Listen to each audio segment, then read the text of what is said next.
It is no longer the choice between violence and nonviolence in this world. It's nonviolence or non-existence. That there's a great deal of difference between non-resistance to evil and nonviolent resistance.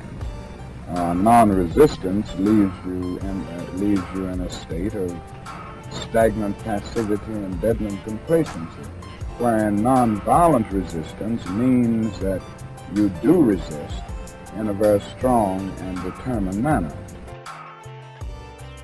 So you have to keep your eyes on the goal that you're trying to reach and make sure that you don't get diverted. The problem is that in nonviolence, that's why it's important. When you're met with violence, you can't come to the conclusion that the people who are perpetuating the violence can't be changed. Yeah. You gotta have enough confidence and faith in your own philosophy and methodology to believe that it has the power and potential to change. And that's why it's so powerful, because it's not about, you see, a problem-solving issue there is not about out there or somebody else. It has to do with you. What you bring, what you're willing to contribute, what you're willing to commit to, what you got to redirect, what you got to work on. Because once you get this, it's like, uh-oh, I got to get ahead class. I don't see the world in the same way anymore. And I can't do the things I used to do because I know better. When you know better, you're supposed to do better, yes? If one uses this method because he's afraid, or really because he lacks the issues of violence, he is not truly nonviolent. So if you say, okay, I'm going to be nonviolent now because you're scared about trying to be violent, you're not being truly nonviolent. If you say, I'm going to be nonviolent now because you done ran out of bullets, or the police have confiscated your gun, then you're not truly being nonviolent. You just don't have the tools right now. Before King went into Montgomery, Selma, Birmingham, there's a methodology. When we hear Kingian Nonviolence, we hear about the methodology and the philosophy, underlying principles of the way in which things work or how he acts. Nonviolence is not just sitting there taking your whooping and going home with a tail between your legs. Nonviolence is not about turning your back and running away and not doing anything about it. Nonviolence isn't about letting yourself just be a victim and not doing anything about it. Nonviolence is active resistance.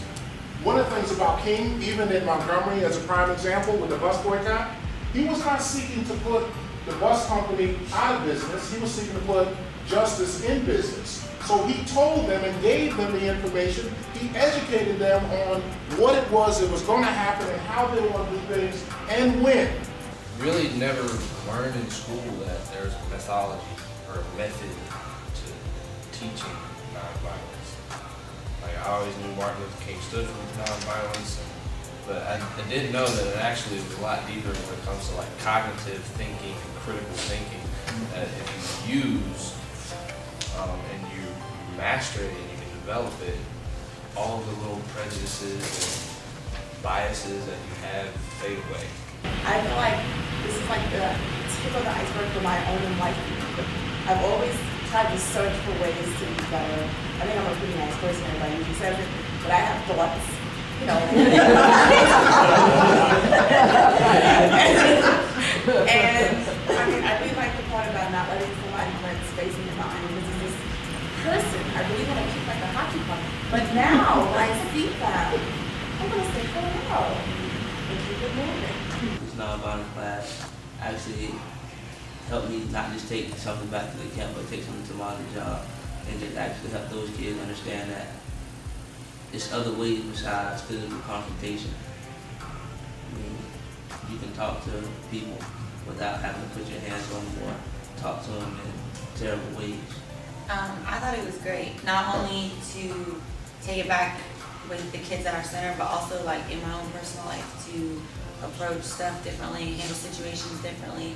And I also learned a lot of stuff about people that I didn't really know that much about. So it helped me gain a greater respect as far as the situations in our past and the people who stood up for what they believed in. Being in this class has helped me to understand that King wasn't just a man that had a vision, but he thrived on knowledge, he thrived on philosophy. He taught a principle that said that we are a people all joined together with a common goal of unity, love, and that the universe is on the side of us, which is justice.